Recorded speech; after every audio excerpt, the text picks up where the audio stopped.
Hi everyone! Welcome again to my channel, and today's video ay mag-check tayo guys yung mga niripat ko sa mas malaking pot na dilaw. So ito sila, itong dalawang tray na to, ito tsaka ito, ayan.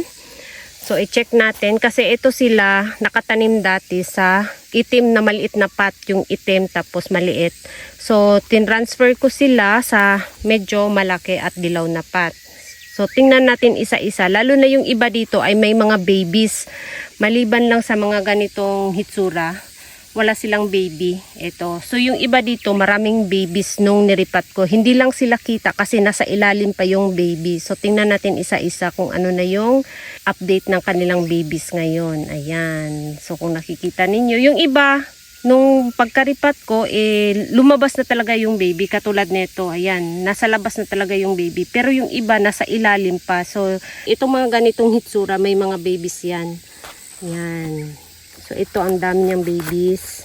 Malaki na yung babies niya, guys. Ay, nahulog pa yung dahon. Ayan. Malaki na yung babies. Yan, dami niyang babies, oh. So, ito sila ay walang mga pangalan. Ito dahil ang ano talaga nito ay pang arrangement, kaya lang hindi ko sila ginawang arrangement at nilagay ko sila sa isa-isang pot kasi napakaliit nito nung dumating sa akin. So pinalaki ko muna sila, pero nung lumaki na parang nanghihinayang na ako sa kanila na ilagay or igawing arrangement. Kaya ayan yung naging resulta sa kanila.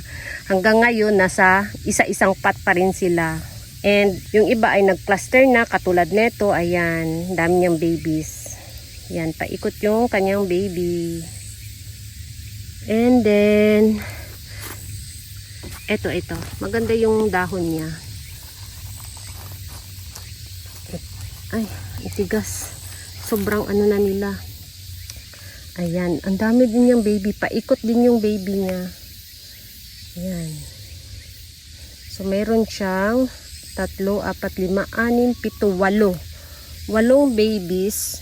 Siyam. Mayroong maliit sa ilalim. Pang siyam. So, maganda siya. So, mayroon siyang siyam na babies. At maganda ang kulay nito kapag ano na, winter time. Talagang pumupula siya as in. So, ngayon dahil summer, so ganyan yung kulay niya. Mayroon siyang konting pula pero hindi talaga as in sobrang pula. Ayan, green na green siya ngayon. Ayan, maganda. So, maya na natin ibalik kasi masikip. And then, ito rin. Ayan, lumabas na rin yung baby niya.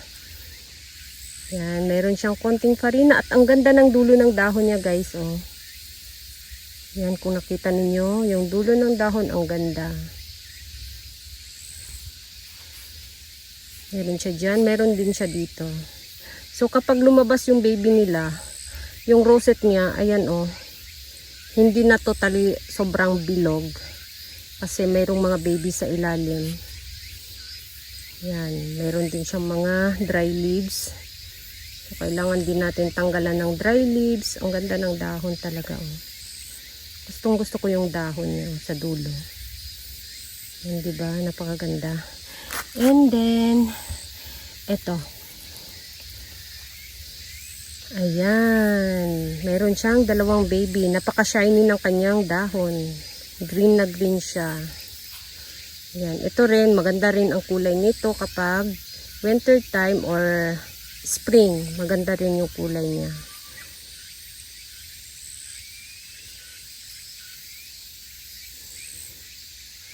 Ayan yung ano niya. And then ito, isunod natin to. Ay, ayan. So, ayan guys, ang baby niya, meron siya ditong 4 na babies. And then, may farina din siya. Maganda din yung dulo ng dahon niya. Gusto ko rin, ayan oh, yung dulo ng dahon niya. Diba, ang ganda. And then, mayroon ditong 2. So, bali, 6 yung babies niya. Malapad yung dahon niya, maganda. At mayroon siyang farina. Ayan. And then, alin pa ba? Ito. Ayan. Marami na silang mga dry leaves. Tapos yung baby, ayan. So, naglabasan na talaga yung mga babies nila. Kasi nung tinanim ko to sila dito sa pot na to, ay yung baby niya nasa ilalim pa, hindi pa siya kita. Ngayon ayan oh, kitang-kita na. Ayan, mayroon na silang mga babies. So ito ay walang babies ito. Pero maganda yung dahon niya, 'di ba? Ayan oh. Ayan, maganda yung kanyang dahon sa dulo, guys. Tapos yung kanyang mayroon siyang line sa dahon, tapos farina. So ganyan, ang ganda. Tapos ito hanggang ngayon maganda pa rin yung kulay niya, guys. Yan kung nakita ninyo. So ayan oh, ang ganda talaga ng kulay niya. Hindi talaga siya totally nagiging green. So ito yata yung nagkasakit nung last summer, last year, na mayroon siya mga itim-itim sa dahon. So ito siya. At yung mga babies niya, ayan, mayroon siyang baby sa ilalim. 1, 2, 3, 4, 5, 6, ayan. Maliit yung, ito pa lang yung pinakamalaki. Meron siyang 6 na babies. Ito lang yung pinakamalaki sa lahat. Ayan, maganda yung kanyang dahon.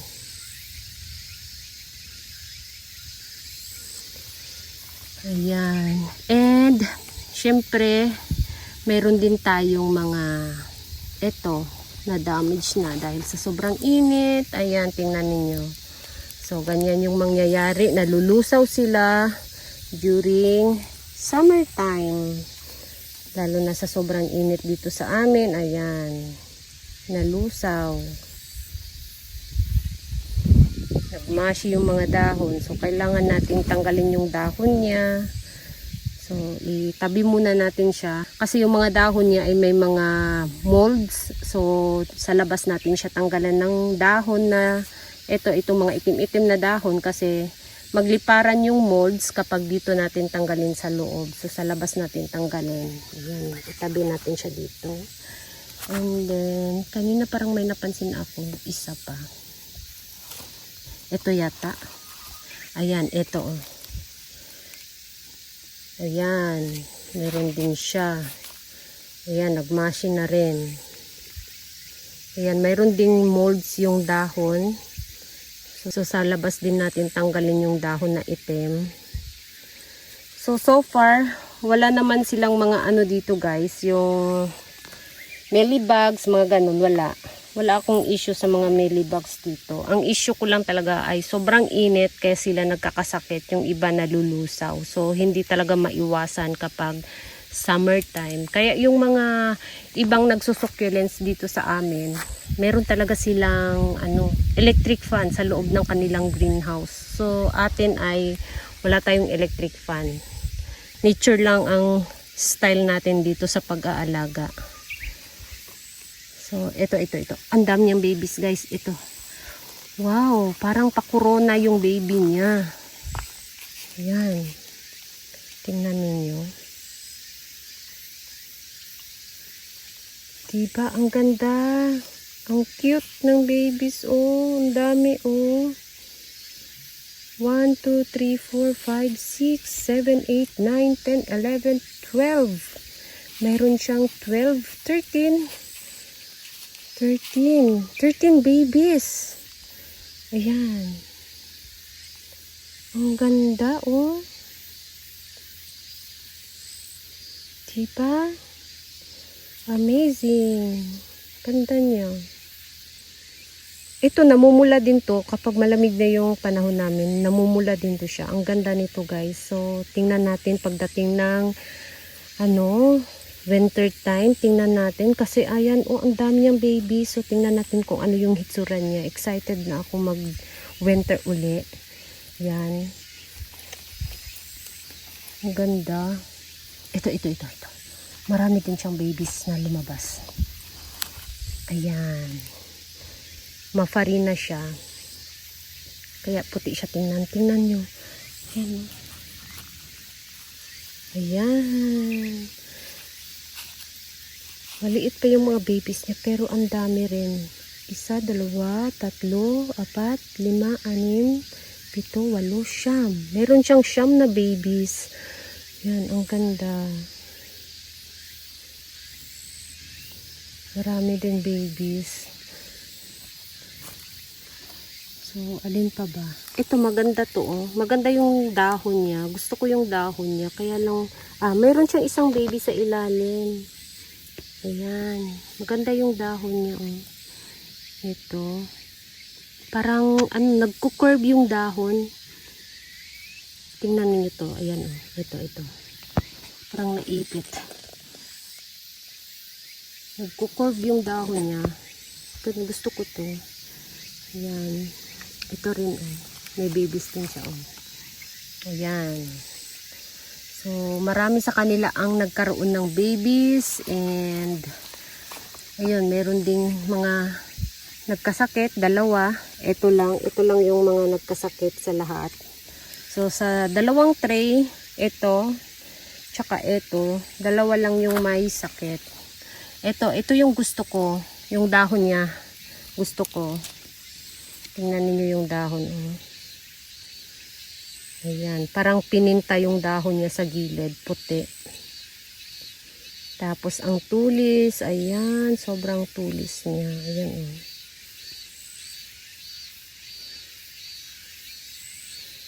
Diba? Ganda ng dahon niya. Meron siyang isang baby. So, isa lang yung baby niya. Yan, napaka-shiny ng kanyang dahon.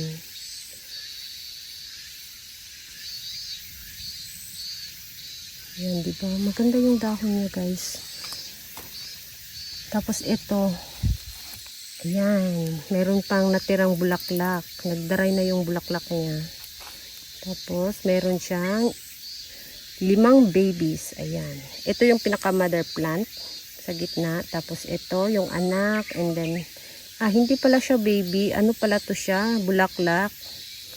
Hindi siya natuluyang naging rosette. Bulaklak pala to siya. Tapos ito rin, oh. So, meron lang siyang 3 babies. So, yung iba ay bulaklak. Ang 3. Ayan.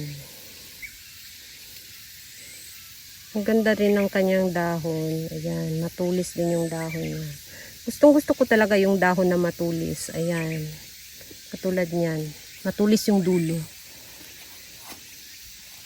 Ito, ang dami ding baby. Ayan. Tingnan niyo yung babies niya.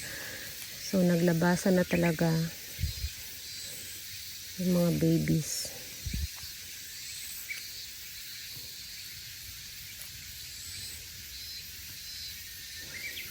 So, ayan. Overall, yung mga niripat natin, itong 2 tray na to ay yung baby nila ay lumabas na.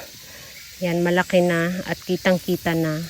Hindi ko pa binalik sa yung iba nandito. Kasi masikip na. Kailangan ko silang ihiwalay ulit para magkalayo sila at maganda yung flow ng hangin. Kasi baka magkasakit na naman sila katulad nito. Ayan, kapag sobrang dikit. At malaki na kasi sila, guys. Oh.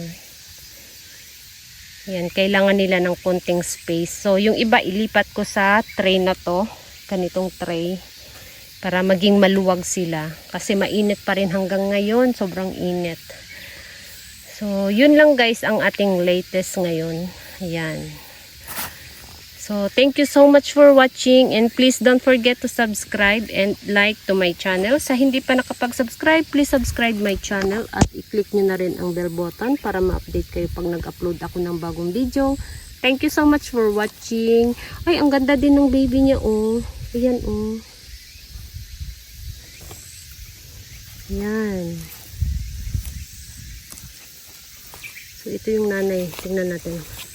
Ayan. Tagilid na yung nanay kasi yung baby nandito lahat sa gilid. Ayan. Tagilid na yung nanay niya. Ayan, napaka-healthy nila.